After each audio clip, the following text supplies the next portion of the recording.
ముఖ్యంగా ఏపీ విషయానికి వస్తే ఏపీలో నిన్న ఏసీబీ కోర్టు ముందు లొంగిపోయిన ఐపీఎస్ అధికారి సంజయ్ అంటే ఆయన ఎన్ఓసి విషయంలో ప్రభుత్వ నిధులను గోల్మాల్ చేశారనే అంశంలో ఆయనను అరెస్ట్ చేసిన పరిస్థితి. ఇప్పుడు ఆయనకు బెయిల్ ఇవ్వలేదు సుప్రీంకోర్టు. 14 రోజులు రిమాండ్ విజయవాడ జైలుకు తరలించారు. అసలు ఏం జరిగింది ఏంటి అంటే ఏం చెప్తారు? బేసికల్గా మన భారతదేశంలో ఉన్న ఒక ప్రిన్సిపల్ ఏంటి అంటే criminal principle, bail is right, jail is exception. అది ఒకప్పుడు కాలంలో జైల్ ఈజ్ మ్యాండేటరీ ఉండేది. ఎందుకంటే ఇప్పుడు మనము సోషల్ సొసైటీలోకి వచ్చాం. We are in living a human habitation society. చిటికెళ్ళ జనాల్ని పట్టేసుకోవచ్చు, రైట్. అండ్ ఇంకోటి, ఇది వరకులాగా ఫర్ లాంగ్ డిస్టెన్స్లోనో లేకపోతే రోడ్స్ బాగాలేని పరిస్థితుల్లో మనం లేం. ఎలాంటి పరిస్థితుల్లో మనం ఇప్పుడు ఉన్నామంటే ఒక వ్యక్తిని క్యాచ్ చేయాలంటే విత్ ఇన్ సెకండ్స్. ఇప్పుడు it's not a big deal, right. అలాంటి సందర్భాలలో కూడా యాంటిసిపేటరీ బెయిల్ గ్రాంట్ చేసిన తర్వాత మళ్ళీ సుప్రీంకోర్టు బెయిల్ని గ్రాంట్ చేసిన దాన్ని క్యాన్సిల్ చేయడం అనేది నిజంగా చెప్పాలంటే ఇంకా ఒక వ్యక్తి ఫండమెంటల్ రైట్ని ఎక్సర్సైజ్ చేసుకోవాలంటే ఇంకెక్కడికి వెళ్ళాలో తెలియదు. ఇండియాలో అయితే నాకు తెలిసినంత వరకు సుప్రీంకోర్టు. కానీ అలాంటి సుప్రీంకోర్టులో కూడా బెయిల్, యాంటిసిపేటరీ బెయిల్ ఇచ్చిన దాన్ని క్యాన్సిలేషన్ చేశారు అంటే, but we need to see. ఎందుకంటే వీటి మీద ఖచ్చితంగా ఒక లాంగర్ ఇంటలెక్చువల్ డిబేట్ జరగాలి. ఎందుకు ఇంటలెక్చువల్ డిబేట్ జరగాలి అని అంటున్నానంటే, పొలిటికల్ వెంజన్స్ గురించి ఆఫీసర్స్ని, ఇప్పుడు ఇదే ఆఫీసరు నారా చంద్రబాబు నాయుడు గారిని అరెస్ట్ చేసిన officer. This is a purely of political vengeance. ఎందుకంటే అసలు కండిషన్స్ని ఉల్లంఘించకుండా ఇప్పుడు దాకా ఉన్న సంజయ్ని సుప్రీంకోర్టు బెయిల్ని క్యాన్సిల్ చేసి లోపలికి పోవడానికి సరెండర్ అవ్వమని చెప్పింది. Very well, fine. But can this people are this constitution heads, ఎవరైతే కాన్స్టిట్యూషన్ హెడ్స్ ఉన్నారో వాళ్ళకి ఇది కనిపించట్లేదా? The very same chief minister now today holding the chair bail కండిషన్స్ని వైలేట్ చేయలేదా? What is his bail condition? అసలు bail granted on the ground that his health is not good. His health is not good. Body మొత్తం తనకు ఏదేదో వ్యాధులు. That's what, when you are unhealthy man you have to take rest. What are you doing? ఏం చేస్తున్నావు నువ్వు? నీ condition ఏంటి? నీ గ్రౌండ్ ఏంటి? నాకు హెల్త్ బాగలేదు, వచ్చిన తర్వాత ప్రచారాలు చేయకూడదు, చాలా కండిషన్స్ ఉన్నాయి అందులో. ఏ ఒక్క కండిషన్ మీట్ అవ్వలేదు. మరి ఎందుకు సుమోటోగా బెయిల్ క్యాన్సిల్ అవ్వలేదు? ఎవరు అప్లికేషన్ ఎందుకు ఫైల్ చేయలేదు? ఈ క్వశ్చన్ నేను ఎందుకు అడుగుతున్నానంటే, ప్యారిటీ, డిస్పారిటీ రెండు ఉంటాయి. నువ్వు డిస్పారిటీ చూపించు, లేదంటే ప్యారిటీ చూపించు, ఓకే, అది నీ ఇష్టం. డిస్పారిటీలో అయినా ప్యారిటీలో అయినా ఈక్వాలిటీ ఉండాలి. That is our the true spirit of the constitution కదా. ప్రజాస్వామ్యం అంటే అర్థం ఏంటి? ప్రజల చేత, ప్రజల కొరకు, ప్రజలతో ఎన్నుకోబడిన ప్రభుత్వాలను మనం ఏర్పాటు చేసుకొని ప్రజల కోసం పనిచేసేవే మనుషులు, వ్యక్తులు, సంస్థలు, రైట్. ఈ సొసైటీలో, ఈ ఇండియన్ ల్యాండ్ మీద మనుషుల కంటే మించినది ఏదైనా గ్రేటెస్ట్ థింగ్ ఉందా? చాలామంది అంటారు nation is first, citizen is next ఉంది. Who told you? Guys, you don't know. Without the people are without the demography, where is the nation? Can't you imagine? Without the people. It's very wrong ideology. Those who are so-called says and injecting into the people mind. That is very wrong. That's a reason today we doesn't have a human attachment. ఈరోజు ఎందుకు human attachment పోయిందో తెలుసా మనకి? Because of the reason is this. Not nation is first, human is first, human life is first. That human is create the nation. If human is not there, what for the nation? What for the constitution? What for the institutes? What for the entire the world? There's nothing. The world is not for only animal. We are also beings. For us also. మనం చేసుకున్న చట్టాలు, మనం రాసుకున్న రాతలు ఈరోజు మనకు ఉపయోగపడకుండా కొంతమంది percentage వాళ్ళకు మాత్రమే అది ఉపయోగపడుతుందంటే this is not a fair constitution. It is not a fair law then. It is not a fair execution. ఎందుకు నేను ఈ విషయం చెప్తున్నానంటే, బట్ అజ్యూమ్ ఎ మూమెంట్, టెక్నికల్గా మనం మాట్లాడుకుంటే, నేను ఒక హ్యూమన్ రైట్స్ యాక్టివిస్ట్ని ఫస్ట్. అది నేను ఎందుకు ఈ విషయాన్ని హ్యూమన్ మీద ఎక్కువ కన్సర్న్ నేను చూపిస్తానంటే, హ్యూమన్ లేని ఏది లేదు.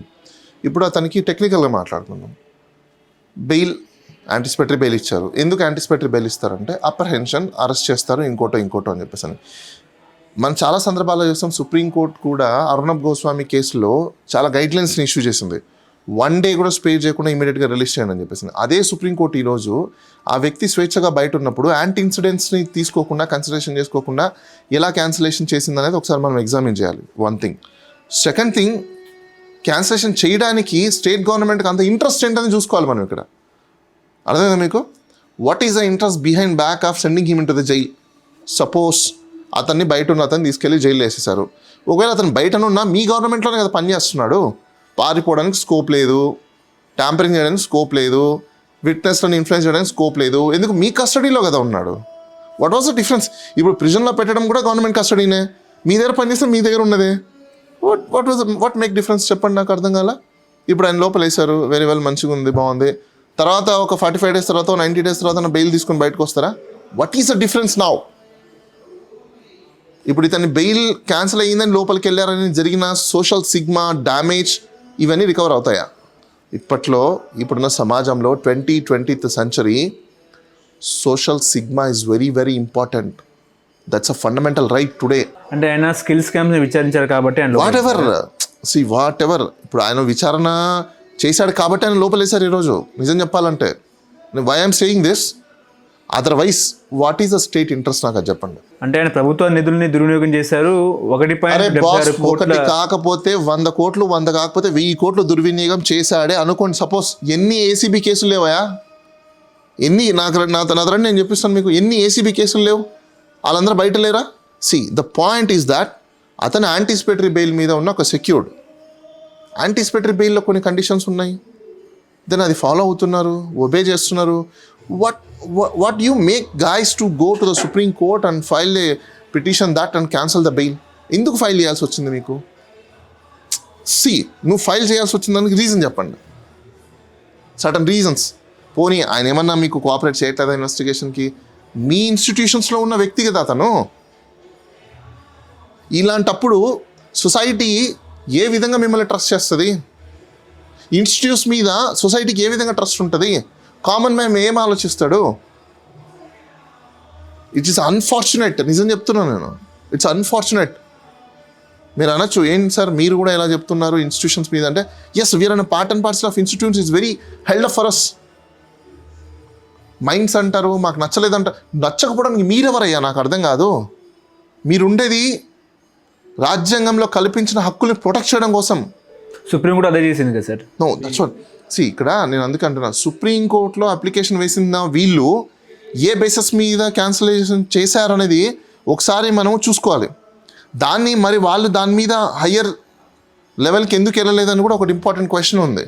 ఎందుకు క్వశ్చన్ ఉందంటే, బేసికల్గా సుప్రీంకోర్టు ఎప్పుడు కూడా ఫండమెంటల్ రైట్స్ని, కాన్స్టిట్యూషనల్ కోర్ట్స్ అంటేనే ఫండమెంటల్ రైట్స్ని ప్రొటెక్ట్ చేస్తాయి. అది హైకోర్టు కానీ సుప్రీంకోర్టు కానీ సుప్రీంకోర్టులో బెయిల్ క్యాన్సిలేషన్ అయ్యిందంటే there must be some materialize something ఏదో ఉండాలి. కానీ వీళ్ళు ఏం చూపించారు అనేది ఒకటి ఇంపార్టెంట్గా చూసుకోవాల్సి వస్తుంది. నాకు తెలిసినంత సుప్రీంకోర్టు ఇలాంటి వెర్డిక్స్ ఇస్తుందని నేను అనుకోలేదు. బట్ ఇలాంటి వెర్డిక్స్ ఇచ్చింది అంటే నిజంగానే హాస్యాస్పదంగా అనిపిస్తుంది నాకు కూడా. ఎందుకు హాస్యాస్పదం అనిపిస్తుంది అంటే, హయ్యెస్ట్ లెవెల్ ఇంకేదైనా ఉందంటే దట్స్ సుప్రీంకోర్టు. ఫండమెంటల్ రైట్స్ని ప్రొటెక్ట్ చేయాల్సిన పరిస్థితుల్లో ఎక్కడికి వెళ్ళగలుగుతాం మనమైనా? సుప్రీంకోర్టు కాదని చెప్పేసి ఇంకొక కోర్టు అయితే లేదు ఇండియాలో. సో సుప్రీంకోర్టు దాన్ని క్యాన్సిలేషన్ చేసిందంటే వీళ్ళు ఏం సబ్మిట్ చేశారు అనేది చాలా ఇంపార్టెంట్. సో దాన్ని బేస్ చేసుకొని సుప్రీంకోర్టు ఆర్డర్ పాస్ చేస్తుంటుంది. అదర్వైజ్ సుప్రీంకోర్టు సుమోటోగా ఎప్పుడు పాస్ చేయదు, హైకోర్ట్స్ ఎప్పుడు పాస్ చేయవు. బట్ వేరాజ్ వీళ్ళు ఎందుకు అప్లికేషన్ పెట్టారనే దాని మీద మనం ఎక్కువ క్వశ్చన్ చేయాలి. అసలు క్వశ్చన్ ఎందుకు చేయాలంటే ఈ అప్లికేషన్ పెట్టాల్సినంత నెసెసిటీ ఏముంది? కానీ ఏపీలో ఎందుకు అధికారులు బలి అవుతున్నారు? ఏపీలో అధికారులు ఎందుకు బలి అవుతున్నారు అంటే, అధికారులు బలి అవ్వట్లా, బలి చేస్తున్నారు. నేను అందుకే మీకు ఏం చెప్పాను, ప్యారిటీ ఆర్ డిస్పారిటీ అని 2 చెప్పా. నువ్వు డిస్పారిటీ చూపించుకుంటావా, ఈక్వల్గా చూపించు. లేదు ప్యారిటీ చూపిస్తావా, ఈక్వల్గా చూపించు. సెలెక్టివ్ మెథడాలజీలో ఉండకూడదు. సెలెక్టివ్ మెథడాలజీలో ఉంటే, but this is very danger bell for democracy. ఎందుకంటే మనుషులకి సైకలాజికల్గా తిరుగుబాటు వస్తే మళ్ళీ సోషల్ వార్ వస్తుంది. That is very danger. ఎందుకు డేంజర్ అంటే, ఈరోజు మనము 1940s లేము. We're an urban culture. ఈ అర్బన్ కల్చర్లో social war it is not correct. This leaders specifically I'm telling, I'm warning this leaders also, please change your self or refine your self. Refine చేసుకోండి. మీరు చేసే wrong projections, మీరు చేసే ఈ grouping వల్ల society చాలా దెబ్బతింటుంది. See, why I'm getting pain because నేను నెక్స్ట్ వచ్చే జనరేషన్ చాలా ఇబ్బందులు పడాల్సి వస్తుంది. సో కాల్డ్ వీళ్ళు ఈరోజు ఉంటారు, ఎంజాయ్ చేస్తారు, వెళ్ళిపోతారండి. ఇంకా కొంతమంది రీసెంట్గా నేను కొన్ని యూట్యూబ్స్లో కొన్ని చూశాను. They talking about the present government ideology. Wait చేసి చూద్దాం, నీకు 50 ఏళ్ళు వచ్చాయి, నువ్వు వెయిట్ చేస్తే నీకు పోయేదేం లేదు. మాలాంటి యంగ్ జనరేషన్కి వెయిట్ చేస్తూ కూర్చుంటే నీలాగా 50 ఏళ్ళు వచ్చిన తర్వాత మేము కూడా ఇలా కూర్చొని మాట్లాడుకోవడానికి తప్ప చేయడానికి ఏముండదు. నేను ఎందుకు చెప్తున్నానంటే వాళ్ళు వెయిట్ చేశారేమో, మనం ఎందుకు వెయిట్ చేయాలి? ఈ జనరేషన్ ఎందుకు వెయిట్ చేయాలి? వెయిట్ చేసి చూసుకోవడం కోసమా మనం వెళ్ళుకుండేది? క్యాంపెయినింగ్ అంటారు. ఎందుకు క్యాంపెయినింగ్ చేస్తారు? ఇంటర్వ్యూ పెడతాం మనం ఎంప్లాయీకి, గుర్తుందా? ఎందుకు పెడతాము? నీ కెపాసిటీని తెలుసుకోవడం. క్యాంపెయినింగ్ కూడా అలాంటిదే. వెయిట్ చేస్తూ చూసుకోవడం కోసం అయితే నువ్వెందుకు? చిన్న పిల్లోడిని తీసుకొచ్చి పెట్టినా కూడా వెయిట్ చేసుకోవచ్చు, నచ్చినప్పుడు చేస్తాడు. అంటే అనుభవం లేదేమో, అట్లా అన్నారేమో, అది కూడా అట్లా అనుకోవచ్చు కదా సార్. ఏం అనుభవం వల్ల మీరు ఏం పీకారు? రాజకీయ అనుభవం ఉండాలి కదా సార్. ఎవరికి అసలు ఐఎమ్ టెల్లింగ్ యూ, నేను ఎంఏ పొలిటికల్ సైన్స్ చేసినాను. ఎవరు చెప్పారా రాజకీయాల అనుభవం ఉండాలంటే? తెలుసా ఎవరికైనా? బాబు గారే చెప్పారు. ఆయనకే సగం తెలీదు, ఆయనకే అసలు ఏం రాదు. ఫస్ట్ ఆఫ్ ఆల్ ఇండస్ట్రీ కదా sir. What 40 years industry? What he knows? He doesn't know anything. You know, తెలుసా మీకు ఆ విషయము? He doesn't know anything. It doesn't know anything. I'm telling. What is politics?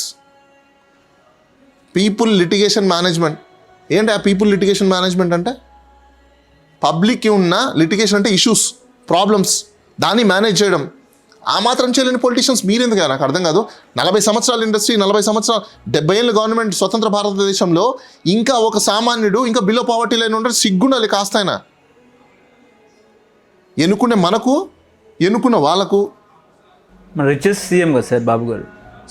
I don't know బా, ఆయన personalize things అనేది I don't know. ఆయన రిచ్చా పూరా లేకపోతే ఇంకోట different story. It's very simple అండి. ఆయన రిచెస్ట్ అనుకోండి, ఆయన ఎవరికి ఏం చేయాల్సిన అక్కర్లేదు. ఆయన స్టార్టింగ్ కెరియర్లో ఎలా సంపాదించాడో ఆ ఫార్ములా ప్రజలకు చెప్పేమని చెప్పండి. ఫ్రీ ఎవడో అడగనప్పుడు. సూపర్ 6 అక్కర్లేదు, లేకపోతే నవరత్నాలు అక్కర్లేదు, లేకపోతే ఇంకో హామీ ఏం అక్కర్లేదు. ప్రజలకి వీళ్ళు ఏ విధంగా ఇప్పుడు 900 కోట్ల చిల్లర అసెట్ వచ్చిందో దాని ఫార్ములా ప్రజలకు చెప్పమని చెప్పండి చాలు.